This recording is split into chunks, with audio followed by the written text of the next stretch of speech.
Okay, welcome everybody to the webinar Introducing Cascade Reading. I'm Jack Dempsey. I'm VP of Research at Cascade Reading, and I'm excited to share with all of you how Cascade can be implemented into your classroom, into your research, and into your learning platforms. So, without further ado, some background. It comes as no surprise that reading comprehension is a crisis in the United States, and the situation is very similar in many countries across the world. If we look just at the 12th grade results from the Nation's Report Card, at least for the United States, back in 2019, non-English learners, so people whose first language was English in 12th grade, uh, only only just shy of 40% of these readers performed at what is considered proficient, meaning that more than 60% of readers leaving the 12th grade in 2019 showed reading comprehension abilities that were considered less than proficient. The situation's even worse if we look at English language learners in the US. 12th grade English language learners in the US left, 97% of them left the 12th grade with less than proficient reading comprehension abilities. And there's already data from 2024 for at least fourth and eighth grade that suggests that scores have dropped in the most recent reports. And so this just piggybacks on something that we've already known is in that reading comprehension matters, right? Phonics is helping, but not with older students. So phonics, for those that don't know, is the explicit instruction of letter sound correspondences, and it helps students understand how to read at the word level. But there's so much to reading beyond the word level, which is part of what I'm going to be talking about today, especially with complex texts. So, today I'm going to be talking about the science of reading for a little bit. The science of reading just refers to a movement where schools and reading practitioners are using evidence-based practices to inform how they should teach reading. Science of reading lately has focused a lot on word level phonics instruction because this is very important and foundational to get students to a place where they can actually interpret the words that are on a page and then learn to become better readers from that point. However, now that phonics instruction is somewhat cemented as you know, as the standard form of instruction for teaching word reading, science of reading is switching focus from phonics to reading comprehension at a larger level, from words to sentences, and from sentences to even longer texts. So we consider a sentence like the one below. Syntactic knowledge allows readers to understand how different parts of the sentence relate to one another. When I say this, as English speakers, we can all understand this sentence. We all understand how these words are connected to one another. It might seem easy for us to understand how these words are connected, but really there's a lot of information that goes on in our interpretation of the sentence. For example, all of these labels are what's known as dependencies in grammar, and they connect words to one another. And this is something that we represent in our minds as we interpret language, either written or spoken or signed. And this information is represented, at least implicitly, by all of us as we read. Many students can read words, but they struggle with this process. So they can read the individual words, syntactic, knowledge, allows, etc., but they struggle when it comes to combining them to make meaning.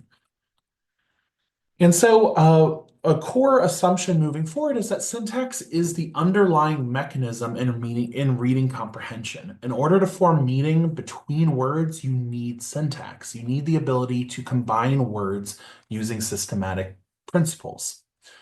And in the past, interventions focusing on constituent grouping have worked, meaning interventions that focus on helping students identify groups of words like syntactic knowledge and allows readers and to understand, etc., helps them kind of chunk these processes and it leads to better reading comprehension.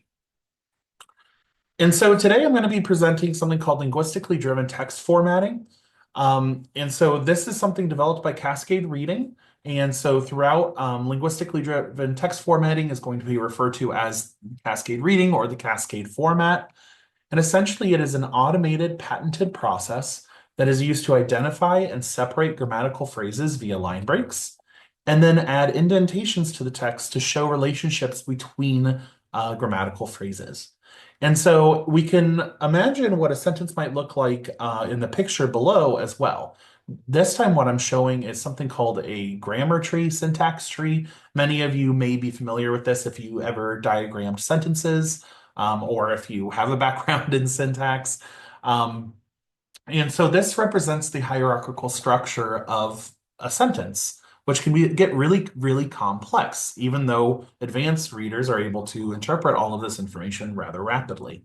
And so what we do is we take all of this information with state-of-the-art natural language processing technology and with machine learning algorithms, and we develop the Cascade format automatically, like the animation on the right shows. And so we follow four principles when creating this format. The first principle is that subjects and verbs align. So if we consider the sentence, after reading in Cascade, the students better understood the structure and the meaning of the text. Principle one is that subjects and verbs align. So the students and better understood are at the same indent level. And this is meant to give a cue to the reader that if you look for what's aligned with the verb, you'll figure out what the subject of that verb is. Principle two is that dependent information is indented. So for example, if you think about the entire direct object, the structure and the meaning of the text, that entire thing is what is being understood. So it appears indented underneath understood, right? There's one more indent level there. Principle three is similar to principle two in that introductory information is indented. So for example, the phrase after reading in Cascade describes the main idea of the sentence. And for that reason, it gets indented one level past the students better understood. Notice also that in Cascade further describes after reading. And so it is indented one level beyond reading because it describes reading. Reading how? Reading in Cascade. And so in this way, we show the hierarchical nature of sentences. The last principle that's important to note is principle four, that members of a conjunction are indented. So for example, the structure and the meaning, here, there are two members of this conjunction, the structure, the meaning. And so what we do to make this clear is we put all of the members at the same indent level, one level past the conjoining term and. And so this way, when you see a word like and, or but, you can always just look to the right and see, okay, what is aligned and what is a member of this conjunction? Because it can be sometimes confusing for readers, especially struggling readers, to determine what's being conjoined by conjunctions in complex texts. And so once we apply all of these rules, we would get something like this. This is a passage about Florence during the Renaissance, taken from the Cascade Passage Library, which I'll get to showing you soon. One other thing that we add with the Cascade format when it comes to reading passages is paragraph background shading. Because indentations are already used to denote meaning on a sentence level, we can't use them to denote paragraph breaks like in traditional text formatting. And so for that reason, we use different paragraph background shadings. And there's a lot of personalization features that allow you to change how this looks, which I can get to in a bit. And so this is what a cascaded passage or a passage in the Cascade format might look like. So I'm going to quickly now go through some of the research that has shown that the Cascade format improves reading comprehension and learning outcomes. So we have data from two different longitudinal studies. Both of these studies, the way that we tested for effects in the Cascade format was we had half of the students reading with the Cascade format and half of the students reading with traditional text format. And they would read several passages a day in either of these formats, and then they would answer questions about what they read to probe their comprehension of those passages. And so in this graph, for example, round one and round two are different halves of the semester that these students were reading. So in round one, on the x-axis here, we have reading day or time, how many passages they've read in total. On the y-axis, we have their accuracy or their performance to comprehension questions following all these passages.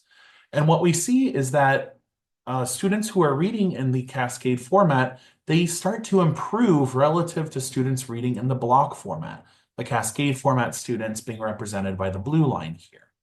And so over time, the students get better and better compared with the students reading in traditional format.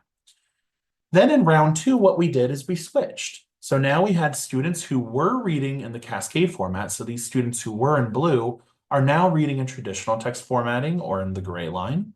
And students who were reading in traditional text formatting are now reading in Cascade and are now represented by the blue line in round two. And we see a trend that looks very similar between round one and round two for those students who are reading in the Cascade format. And we also see evidence that those that were reading in the Cascade format in the first half of the semester, when they go back to block text format, they're doing better compared to the students who had no experience with the Cascade format. And so this is important because it suggests there might be a transfer effect happening where exposure to reading in the Cascade format makes you a better reader regardless of what format you're reading in. We also conducted the study in a year-long format, and this corroborated what we found. So this, for example, shows, for the fall semester, the accuracy for reading in the Cascade format was overall higher than reading in the traditional format. We also, for our first study, we showed that there was heightened response confidence. So when students who were struggling to read, so this x-axis here shows the Lexile range or the student ability level of the students participating in this experiment or in this study. And then the y-axis here shows their ratings for how confident they felt answering questions following the reading passages. And there didn't seem to be any differences, any significant differences for the upper Lexile ranges. Students felt equally confident regardless of what format they were reading in. But for struggling readers in particular, they felt a lot more confident when reading in the Cascade format compared to when reading in traditional formatting. Additionally, we asked students how often did they hear how the sentence would sound as if it were read out loud. And many students, particularly in these two middle Lexile ranges, were much more likely to say that they could always hear how the sentence would sound. And this is really important because as we read, skilled readers usually generate intonational boundaries as they read. Because if we're successfully able to group words into syntactic phrases, that often corresponds to how it would sound intonationally speaking. And so this can usually be a very good indicator that students are understanding text better as they read. We also have studies showing how the Cascade format benefits a diverse group of readers. For example, we were interested in readers that are reading English as a second language. And so these were from adult participants who read several passages across two different reading sessions. And readers were either had English as their first language or had English as their second language from a Korean or Mandarin background. And so the y-axis on these graphs, just like before, shows the percentage of questions that these readers got correct following the passages. The blue lines are the readers in the Cascade format. The black lines are the readers with the traditional text formatting. And what we can see is, especially in the second reading session, readers across the board, whether it's their English is their first language or their second language, do a lot better. And this is a much more pronounced effect for Korean first language and Mandarin first language speakers. And so this could in particular help English language learners with their reading comprehension. Additionally, we are interested in how neurodivergent readers react to the Cascade format. Does it make them more comfortable with reading? Does it make them like reading more?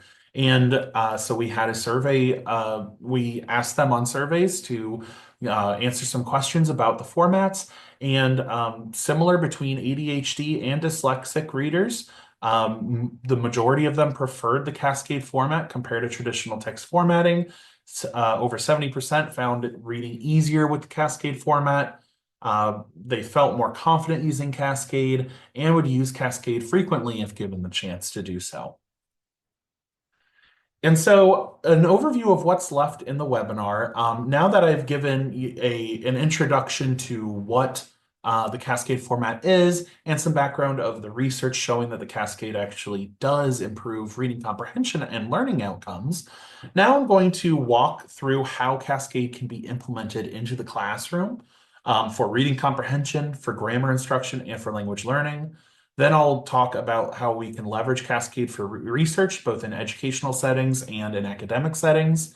And then I'll finally end with integrating Cascade into tech platforms before I open up for Q&A.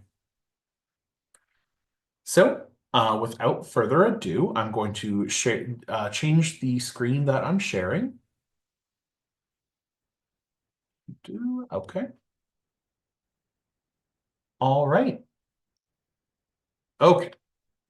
Let me get adjusted there. So the first thing that I'm going to show you today is called the Cascade Reader View. And so this is accessible on our website. Everything that I show you today is going to be accessible on our website. All you have to do is sign up for a free account. You'll never be charged for anything. Everything's completely free here. And so this is an example of a text that I found online. And all I did was I copied the text and I pasted it here. So when you log on to cascadereading.com/reader, you're going to see this box right here. And so I just copied the text from a different website and pasted it in. For this webinar, I'm mostly going to be talking about English, but we do have 5 languages that you can work with. And then I hit the button Cascade It. And so what the Cascade Reader does simply is it takes the text that you put into the box and it transforms it into the Cascade format for you. Notice that any paragraph break that you input will be noticed by the generator, and it will give you that background paragraph shading just like it should. And so now, if I was a teacher and I was trying to give my students a passage on the solar system, but I wanted to use the Cascade format to make it easier, this is all that I would have to do. So there are a couple different personalization options that you can use in the Cascade Reader. The first is you can make it dark mode, light mode, depending on user preference.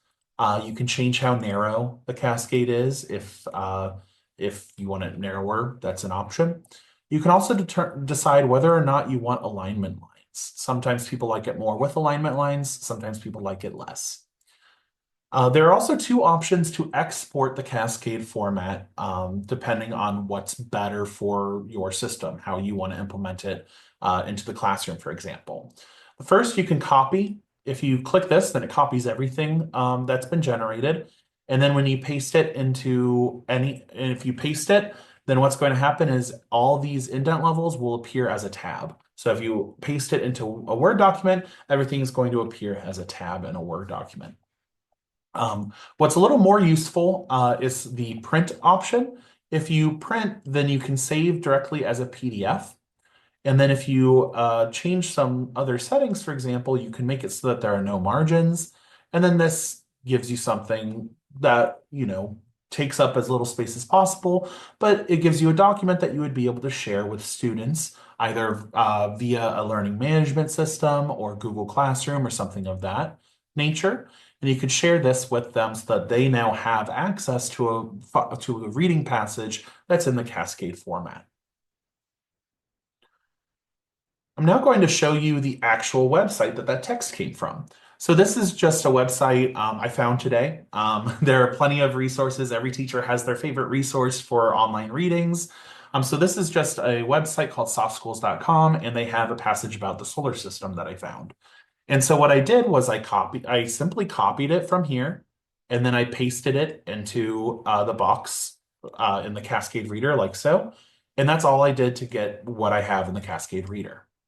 Now, a lot of times this can be cumbersome, and if you have students going to websites often, it could be easier to just have students cascade the content on the website itself.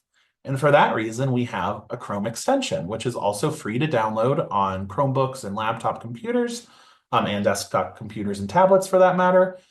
And essentially what happens is you go to any website where you want the text to be in the Cascade format, and you click Cascade.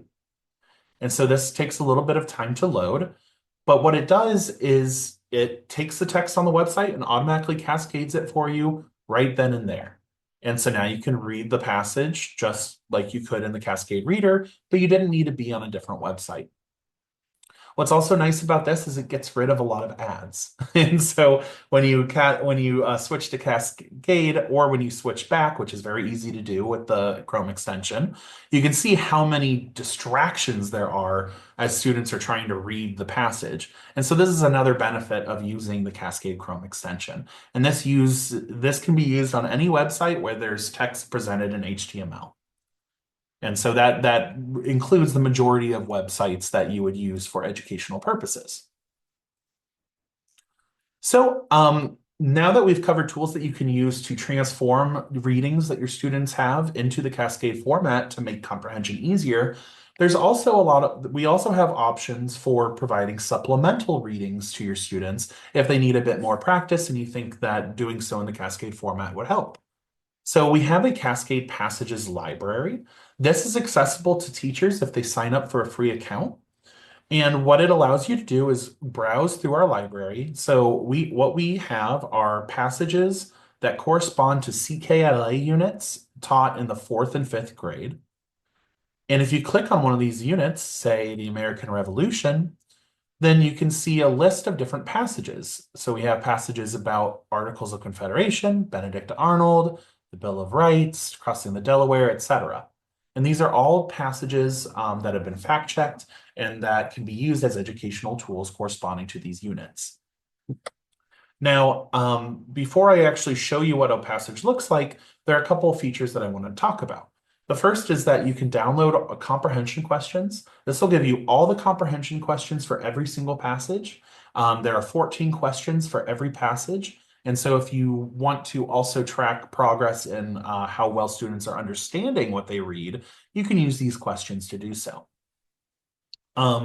For every single passage that we have, you can choose what grade level your student should be reading at. So if, for example, you know that your student is reading at a fourth grade, sixth grade, eighth grade reading level, etc., then you would click on the corresponding link.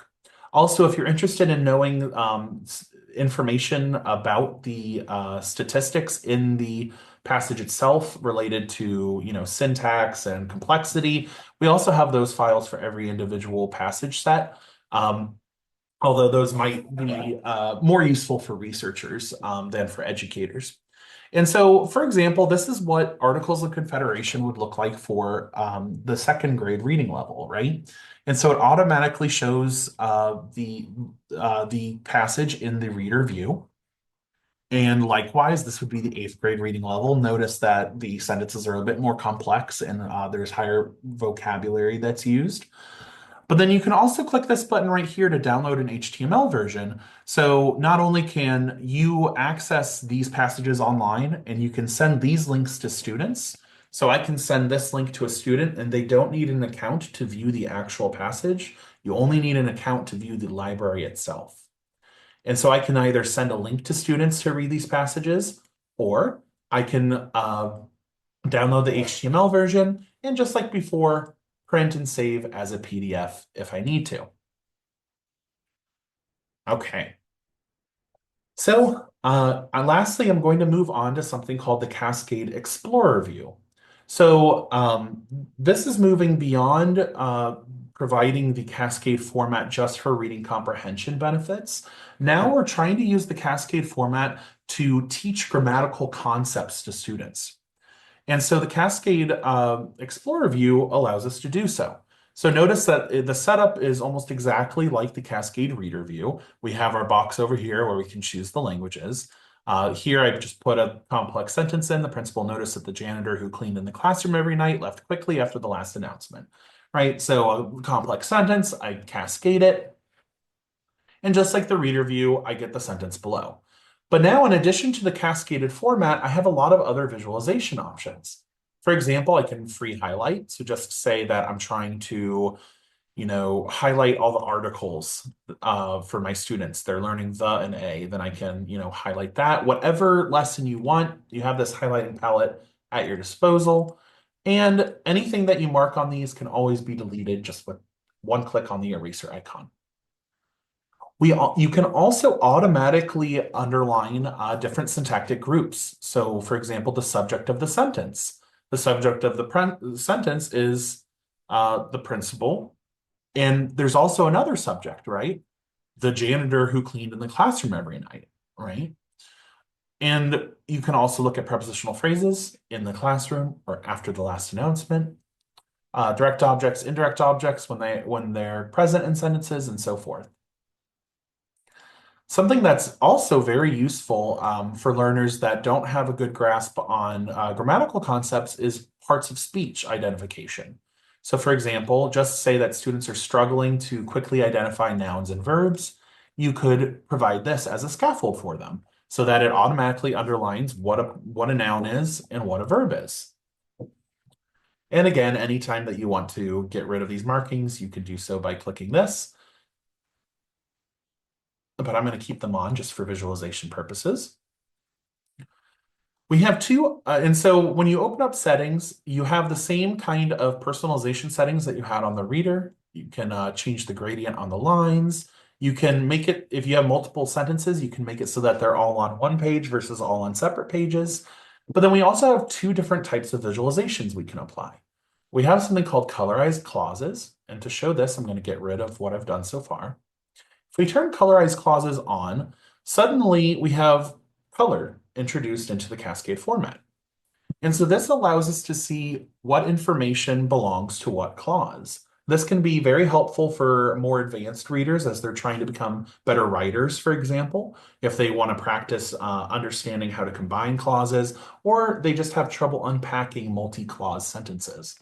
So, for example, who cleaned in the classroom every night is a clause that describes the janitor. And so it appears completely in a different color from the rest of the sentence. Notice that the principal noticed and that the janitor left are technically different clauses, but we keep these the same color because the principal noticed all by itself wouldn't really make much sense. And we get to that also with this last feature, which is expand and collapse. So similarly to colorized clauses, the expand and collapse feature was designed to help students understand how sentences are formed. This can help a lot when students are learning how to combine smaller sentences into more complex sentences and vice versa. So if I click this on, all of a sudden I have these arrows on the side.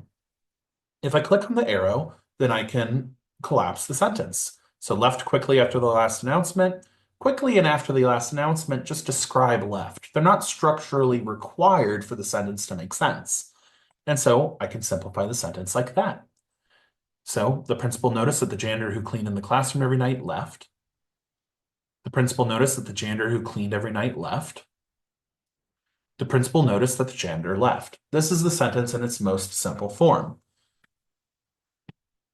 And so this can be a really useful tool if you're teaching students grammatical concepts for reading and for writing. Switching gears now to talking about using the Cascade for language learning outcomes. So now I'm going to show you examples in Spanish, French, and German. Don't worry if you don't know the examples. If you don't know the languages that the examples are in, that's perfectly fine. But this is just to showcase some of the concepts that you can teach to language learners in the classroom. So starting first with Spanish, for example, me gustan los colores del autobús. Tengo un nuevo libro and lo compré al mercado. So, me gustan los colores del autobús means I like the colors of the bus, right? And this can be tricky for Spanish learners a lot of the time to understand that in this sentence, the actual subject of the sentence is los colores. And that's why gustan, right here from the verb gustar, that's why it has a plural ending, an, instead of a singular ending, a.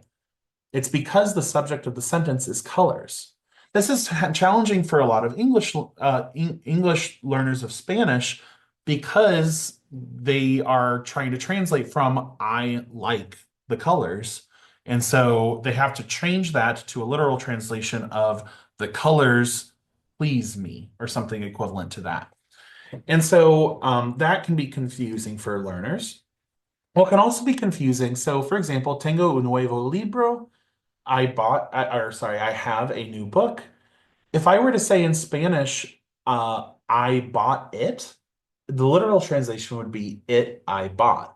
And that can also, or I it bought rather. And that can be difficult for language learners to understand since English pronouns go after the verb rather than before the verb.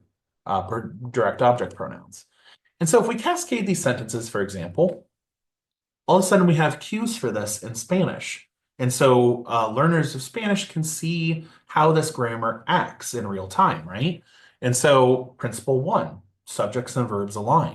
We can automatically see that gustan and los colores. So we know that colores is the subject of the sentence and gustan is the verb, right? Even though the verb comes before the actual subject of the sentence. We also know that may is not the subject of the sentence, but rather a direct object because it appears indented past the main idea of the sentence, right? It's what's being pleased. And then if we go to Tengo un Nuevo Libro, if you want to showcase how direct objects are different if they're in their overt form versus how they are in their pronoun form, you can showcase it like so. So here, lo compré al mercado, lo right here is one indent level past compré, and that's exactly how it is here for un nuevo libro. And so this can be a nice visual tool for helping students understand that even though the order in which you're presenting this information changes, the syntactic relationship between the direct object and the verb stays the same. Another example, moving to French, for example, in English, we use who in relative clauses a lot. For example, in English, we could say, there is a man who hates American films. And here, the who is the subject of that relative clause, right? We can also have a sentence, there is a man who American directors hate.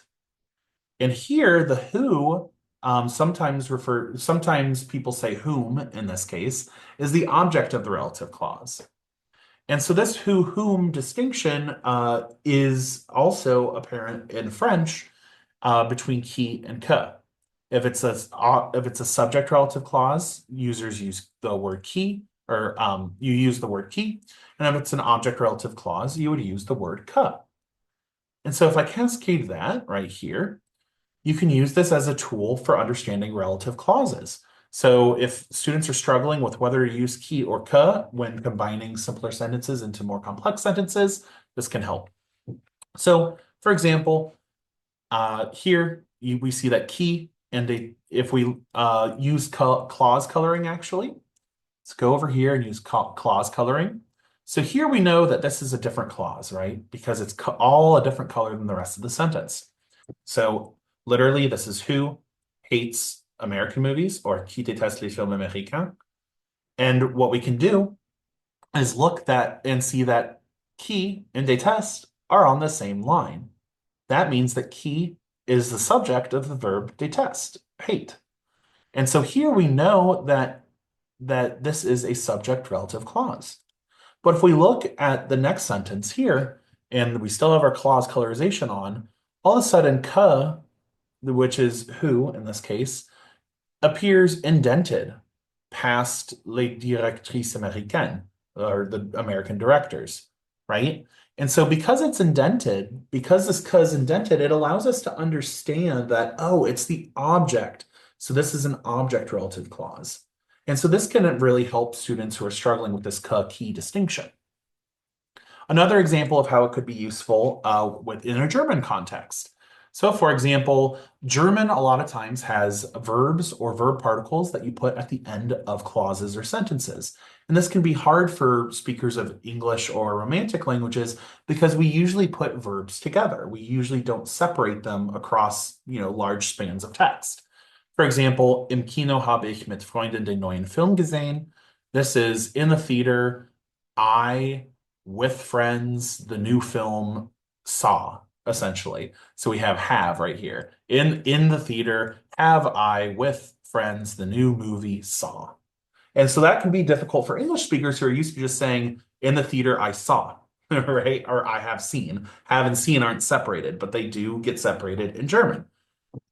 Similarly, German has verbs that completely separate, where they have a particle that goes at the end of the clause always. So, for example, to look or to look as an appearance is the verb aussehen. Sehen is the actual verb, and aus is the part that you put at the end. And so, for example, sieht wie ein netter Mann aus. he looks like a good man. But in English, we would be used to just saying, sieht aus wie ein netter Mann. And so this can be a little confusing. But if we cascade it, then we know that the verbs all align. So, habe ich gesehen. If I just look at the alignment according to principle one, I can see that habe ich gesehen is the verbal phrase. It's the subject and the verb, right? And the fact that gesehen is at the same indent level as habe means, oh, okay. So everything in between habe ich, and gesehen kind of just describes what I saw, right? And so this can help students get that concept better. And same with separable verbs, like sieht wie ein netter Mann aus, right? This aus is with sieht on the same indent level, and that's how you know that it corresponds to the same verb. And so these are just some examples in various languages of how you could be applied to a language learning context using the Cascade Explorer view.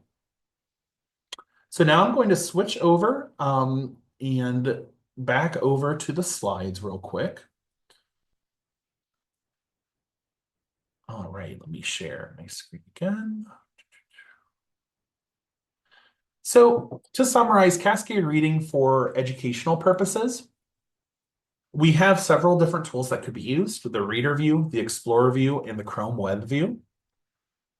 You could transform passages, and by transforming passages into the Cascade format, you can boost reading comprehension.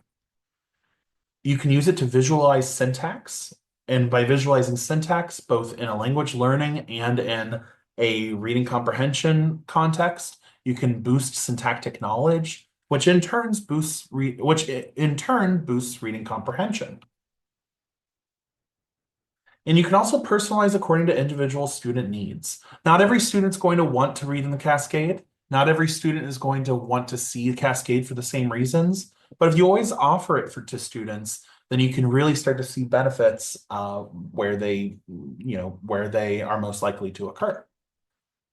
So I'm now going to move on to two much smaller topics before we get to the Q&A session. It's 4:44, so I'm still right on time. The rest of this should take about 5 minutes, and then I can open up for Q&A. So first, leveraging Cascade for research purposes. So the first kind of research I want to talk about is research that teachers themselves or parents themselves can actually undertake, and that's called action research. For example, many educators already track their progress with students. They could use, progress monitoring, things like Ames web scores, Acadience testing, scores from Gates McGinnity assessments, etc. There's a lot of different tools and assessments that teachers use to track progress. And what you could do is offer Cascade options to struggling students and simply watch and see, track changes over time, and see if they're, making a difference in that student's learning outcomes. What we found through numerous research studies and from feedback from teachers across the nation is that it doesn't hurt, but it could make a big difference for some students. So even if students don't like it, then they don't use it. But for students that do like it, it makes a world of difference. You could also track oral reading fluency, especially in younger readers. We mentioned this earlier, how intonational boundaries map onto syntactic boundaries. And our ability to generate those syntactic and intonational boundaries while reading leads to better fluency and better reading comprehension. And so Cascade could scaffold this ability in particular. So that's something that you could look out for. It's also not just for English language arts and ESL. If you struggle to read, there's a good chance that you struggle to read in a lot of different subjects. You need to be able to read for history textbooks, science reports, math word problems. And so, you could use this to see if it leads to better results in these other different subject areas. If it does, then it's likely that students are actually struggling with reading, and they might not be struggling with the actual specific content knowledge itself. Moving to Cascade reading for academic research. So I myself come from a psycholinguistic and psychology of reading field. And so I am not going to spend a lot of time talking about this, but I would encourage anybody that's interested to reach out, and I'd love to have a conversation and discuss, potential future research. But some questions that remain are things like, how do visual cues mitigate difficulties with digital reading? How does this differentially impact students with learning disabilities or students from specific linguistic backgrounds? Does it make a difference if a student comes from a Spanish background versus a German background, for example? How does Cascade lead to short-term and long-term improvements? And are these improvements through similar mechanisms? How exactly does this learning process happen? So we know that the Cascade format does improve learning, but we still need to learn some more about how it does so. Feel free to reach out. I would love to talk more. So lastly, Cascade Reading is ready to be integrated into all tech platforms. So we use a RESTful API architecture, meaning that our API is very flexible and ready to integrate into any e-platform or curriculum that's out there, any technology that's out there. Our Chief Technology Officer, John Moog, is very well versed in getting the technologies to work in the places where you want them to work. If you have text, you could add Cascade Reading as an accessibility option. If you have a curriculum, you could incorporate Cascade Reading as the newest Science of Reading initiative. You have a language learning app, you could incorporate Cascade Reading's visual cues into your lessons. There are many possibilities once you start to knock down barriers to syntax for your users. And so lastly, I'm going to end with a page of resources. So I'd encourage everybody to spread the word as much as they can and to sign up for a free account at www.cascadereading.com. If you have any questions, you can email info@cascadereading.com. The Passage Library, Reader, and Explorer can all be found on our website, but here are direct links as well. And you can learn more about our API infrastructure directly on our website as well. And I finally encourage everybody to follow us on LinkedIn, Facebook, and X for updates. So thank you very much for your interest in the webinar. Feel free to reach out if you have any questions. I'm now going to stop the recording for the Q&A session. So yeah, thanks for attending.